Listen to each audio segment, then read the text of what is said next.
Hello বন্ধুরা, CGL এর official notification বেরিয়ে গেছে। তোমরা এখানে দেখতে পাচ্ছ 14,582টি ভ্যাকেন্সি বেরিয়েছে। এটা আরও বাড়বে, ঠিক আছে, পরবর্তীকালে। আমরা আজকে এটা নিয়ে আলোচনা করব। সিজিএল যে 2025-এর যে ভ্যাকেন্সি সেটা ডিক্লেয়ার করেছে এসএসসির তরফ থেকে, সেটা তোমরা দেখে নাও, ঠিক আছে। চলো শুরু করা যাক। প্রথমে আসছি এই যে date of submission online application. দেখো 9/6/2025 থেকে শুরু হবে এবং 4/7/2025 পর্যন্ত চলবে।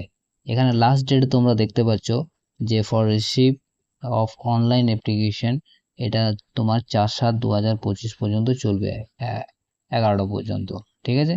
Last date time for making online পেমেন্টের জন্য তোমার ডেট রাখা হয়েছে 5/7/2025 তারিখ পর্যন্ত। এখানে দেখো তোমাদের যদি কোনো ভুল ভ্রান্তি হয়ে থাকে সেটা কারেকশনের জন্য তোমাদেরকে সময় দেওয়া হবে 9/7/2025 থেকে 11/7/2025 11টা পর্যন্ত, ঠিক আছে, রাত 11টা পর্যন্ত।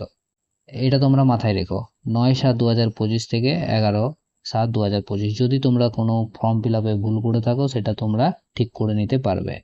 এখানে টেন্টেটিভ শিডিউল দেখো, টিয়ার 1 কম্পিউটার বেসড এক্সাম হবে।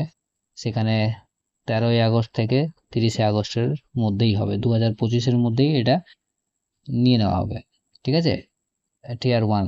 এখানে দেখো টিয়ার 2, এটাও কম্পিউটার বেসড এক্সাম হবে, ডিসেম্বরের মধ্যেই এটা নিয়ে নেওয়া হবে। তাহলে তোমাদের হাতে খুব বেশি একটা সময় নেই। আর এই ফর্ম ফিল আপের সময় যদি তোমাদের কোনো কিছু বিষয় জানতে হয় বা জানার আগ্রহ থাকে কোনো বিষয় নিয়ে, তাহলে তোমরা এখানে টোল ফ্রি যে নাম্বার দেওয়া রয়েছে সেখানে তোমরা যোগাযোগ করতে পারো, ঠিক আছে। খুবই সিম্পল। আর আমি তো বলে দিয়েছি ভ্যাকেন্সি কত রয়েছে, 18,000 সামথিং, ঠিক আছে। আমি তোমাদেরকে দেখিয়ে দিই। এখানে দেখো টেন্টেটিভ ভ্যাকেন্সি কত রয়েছে, 14,582। এটা পরবর্তীকালে কিন্তু আরও বাড়বে, কোনো চাপ নেই, ঠিক আছে। এখানে দেখো যে কি বলা আছে, এই যে ভ্যাকেন্সি যেটা বেরিয়েছে সেটা হচ্ছে গ্রুপ বি এবং গ্রুপ সি পোস্টের জন্য, ঠিক আছে। কি কি পোস্ট রয়েছে সেটা আমি পরবর্তীকালে আলোচনা করছি। দেখো এখানে তোমরা দেখতে পাচ্ছ ডিটেলস অফ পোস্ট, সেটা লেভেল 7-এর ক্ষেত্রে দেখতে পাচ্ছ 44,900 থেকে তোমার পেমেন্ট শুরু হচ্ছে, 1,42,400 পর্যন্ত হবে। সেখানে দেখো অ্যাসিস্ট্যান্ট সেকশন অফিসার রয়েছে, এএসও। এএসওর ক্ষেত্রে বিভিন্ন যেখানে ডিপার্টমেন্ট রয়েছে, সেন্ট্রাল সেক্রেটারিয়েট সার্ভিস, এখানে ইন্টেলিজেন্স ব্যুরো রয়েছে, ঠিক আছে। Assistant section officer ministry of railway রয়েছে। এগুলো সব কিন্তু গ্রুপ বি পোস্ট, ঠিক আছে, গ্রুপ বি। এখানে এজ লিমিট দেওয়া রয়েছে, তোমরা দেখতে পাচ্ছ 20 থেকে 30, 20 থেকে 30, এগুলো সব 20 থেকে 30। এটা 18 থেকে 30 রয়েছে অ্যাসিস্ট্যান্ট সেকশন অফিসার, যেটা আইবিতে, ঠিক আছে, গ্রুপ বি। 18 থেকে 30, মানে কিছু রয়েছে 18 থেকে 30, আবার পরবর্তীকালে তোমরা দেখতে পাবে 27 বছরেরও রয়েছে এজ লিমিট। এখানে একটু এজ লিমিটগুলো নিজেদের একটু দেখে নিতে হবে, তারপরে গিয়ে তোমরা সমস্ত ফর্ম ফিল আপগুলো করবে, ঠিক আছে। Assistant section officer, ministry of external affairs, group B. এরকম প্রচুর পোস্ট রয়েছে, তোমরা দেখে নাও। অ্যাসিস্ট্যান্ট সেকশন অফিসার দেখো ministry of electronics and information technology, group B, 18 থেকে 30, এরকম কিছু পোস্ট রয়েছে। তারপরে inspector of income tax, CBDT, দেখতে পাচ্ছ, এটা গ্রুপ সি। এটা খুব ভালো একটা পোস্ট, 18 থেকে 30 বছর হতে হবে, ঠিক আছে। নেক্সট দেখে নাও। এরকম প্রচুর পোস্ট রয়েছে। ইন্সপেক্টর সেন্ট্রাল এক্সাইজ, ঠিক আছে, গ্রুপ বি পোস্ট, 18 থেকে 30। Inspector preventive officer, inspector examiner, এগুলো সব গ্রুপ বি পোস্ট, 18 থেকে 30-এর মধ্যে এজ হতে হবে। অ্যাসিস্ট্যান্ট এনফোর্সমেন্ট অফিসার, এগুলো রয়েছে গ্রুপ বি, 18 থেকে 30। সব দেখতে পাচ্ছ inspector, sub inspector, inspector post, সেটা বিভিন্ন ডিপার্টমেন্টের রয়েছে। Department of post, ministry of communication, এগুলো গ্রুপ বি, 18 থেকে 30। প্রচুর পোস্ট রয়েছে। টোটাল 37 টি পোস্টের কথা এখানে উল্লেখ করা রয়েছে। দেখতে পাচ্ছ এখানে তোমরা পে লেভেল 6, ঠিক আছে, 35,400 থেকে 1,12,400, এটা। এখানে দেখো অ্যাসিস্ট্যান্ট সেকশন অফিসার রয়েছে, আদার মিনিস্ট্রিজ অ্যান্ড ডিপার্টমেন্ট অর্গানাইজেশন, এগুলোও কিন্তু গ্রুপ বি আছে, 18 থেকে 30। এখানে এজ দেওয়া আছে। এক্সিকিউটিভ অ্যাসিস্ট্যান্ট রয়েছে সিবিআইসি, যেটা গ্রুপ বি 18 থেকে 30, প্রচুর পোস্ট রয়েছে।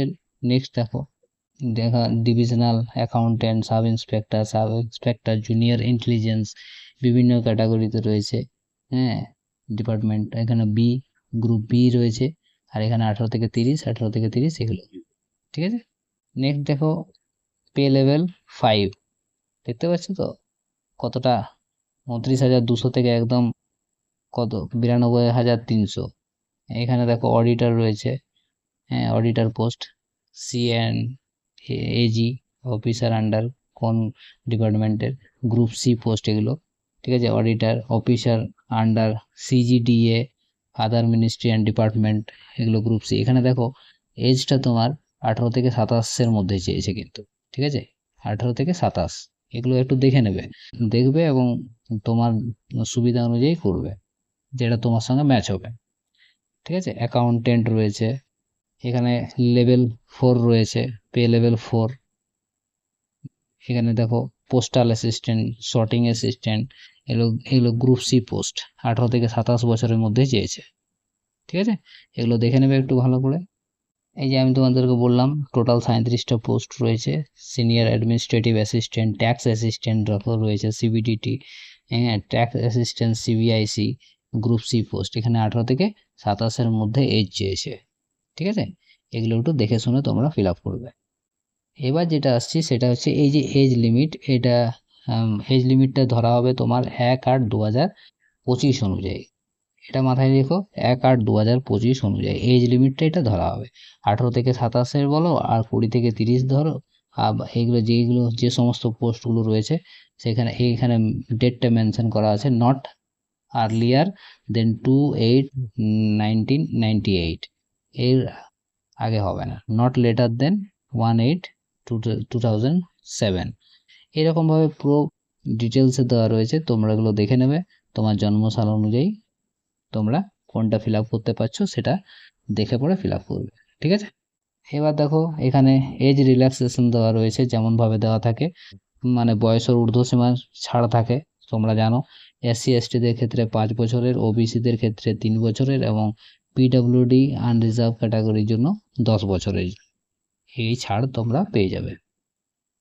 এছাড়াও কিছু এক্সট্রা রয়েছে, পিডব্লিউবিডি যেটা ওবিসি হচ্ছে 13 বছরের জন্য, এসসি এসটি হলে 15 বছরের ছাড় পাওয়া যাবে পিডব্লিউবিডি যেটা, আর এক্স সার্ভিসম্যানের ক্ষেত্রে 3 বছর। আর এখানে আরও কিছু রয়েছে, এগুলো তোমরা দেখবে। আর কিছু রয়েছে তোমার উইডো, ডিভোর্স ওমেন, এদের ক্ষেত্রেও কিছু ছাড় রয়েছে, এগুলো তোমরা দেখবে আপ টু 35 ইয়ার্স এজ, ঠিক আছে।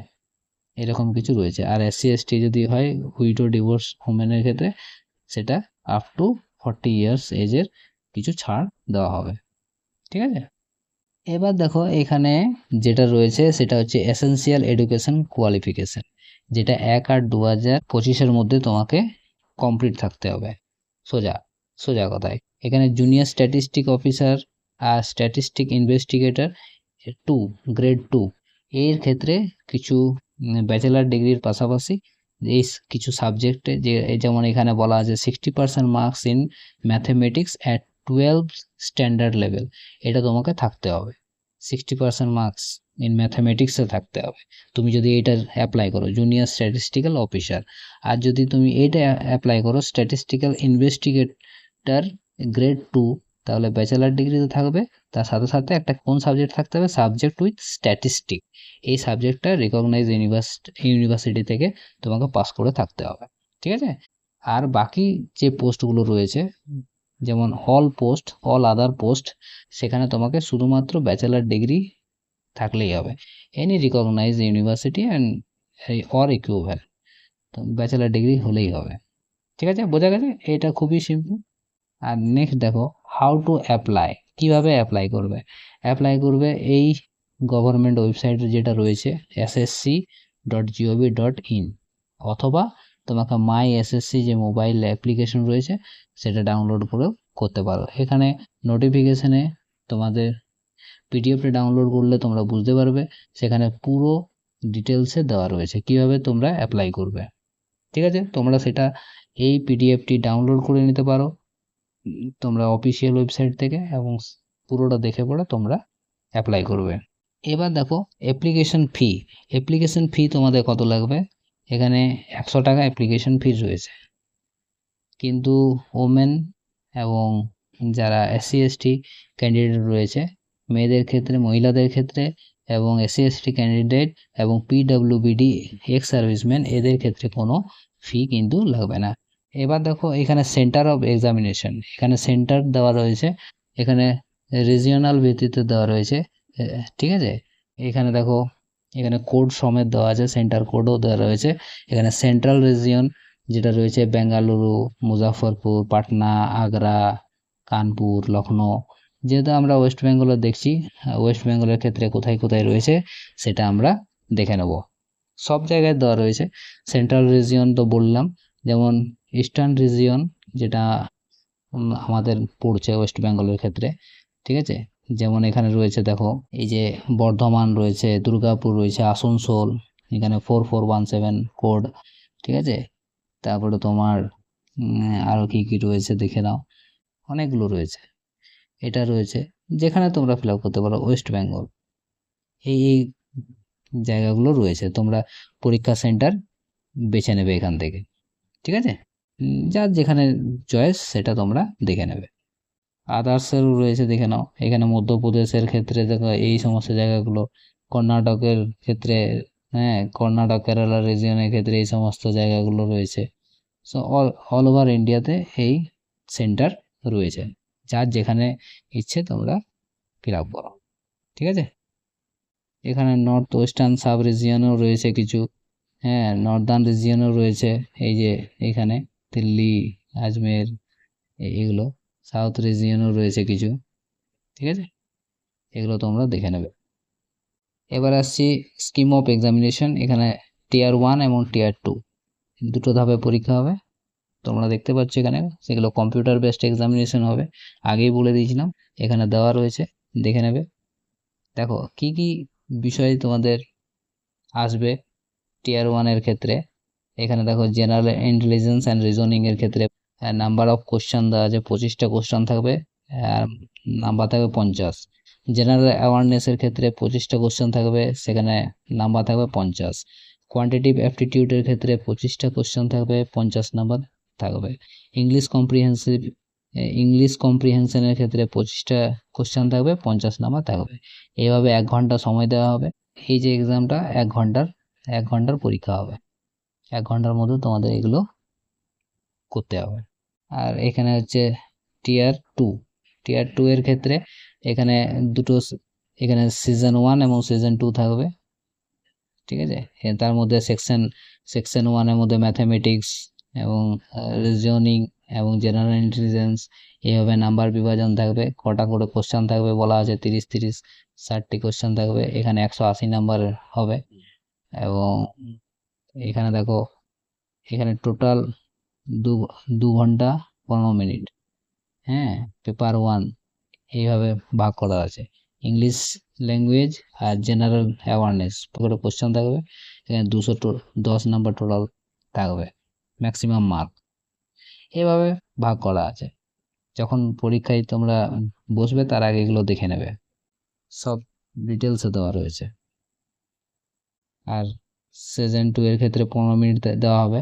এখানে যেমন এখানে সেকশন 3 রয়েছে, কম্পিউটার নলেজ টেস্ট হবে। সেকশন 4-এ ডাটা এন্ট্রি স্পিড টেস্টটাও দেখা হবে। এইভাবে এখানে কত কি সময় দেওয়া হবে সেটাও বলা আছে, 15 মিনিট 20 মিনিট করে সময় দেওয়া হবে। এখানে দেখো সেকশন 3-র ক্ষেত্রে এইভাবে। আর পেপার টুটা সবার জন্য নয়, যারা স্ট্যাটিস্টিক এর যে পোস্ট রয়েছে সেটা ফিল আপ করলে তখন সেই তার উপরে কোশ্চেন হবে। 100টা কোশ্চেন থাকবে আর 200 নাম্বার থাকবে। এটা 2 ঘন্টা সময় থাকবে। পেপার 2টা সবার জন্য নয়। কার জন্য পেপার 2টা বলে দিয়েছে, জুনিয়র স্ট্যাটিস্টিক অফিসার, এই যে ক্যান্ডিডেটরা ফিল আপ করবে তাদের ক্ষেত্রে ওই পরীক্ষাটা দিতে হবে। ঠিক আছে, এখানে দেখো, আর যদি কোনো রকমের অসুবিধা হয়ে থাকে, কোনো কিছু জানার থাকলে, তাহলে তোমরা এই যে এখানে নাম্বার দেওয়া রয়েছে হেল্প ডেস্ক, সেগুলোতে তোমরা ফোন করে করে জানতে পারো। প্রত্যেকটা নিজের নিজের রিজিয়নের তোমরা দেখে নেবে। যেমন কলকাতার ক্ষেত্রে, ইস্টার্ন রিজিয়নের ক্ষেত্রে দেখো এখানে হেল্প নাম্বার দেওয়া আছে, তোমরা ফোন করে জানতে পারবে যে কোনো বিষয়। এখানে কি respect of filling, submitting application and computer based examination, সমস্ত বিষয়ে তোমরা জানতে পারবে। ঠিক আছে, তাহলে আপাতত এইটুকুই। যদি ভিডিওটি ভালো লাগে তাহলে অবশ্যই ভিডিওটাকে লাইক করো, শেয়ার করো এবং চ্যানেলটিকে সাবস্ক্রাইব করে আমার পাশে থাকো। ঠিক আছে, চলো বাই।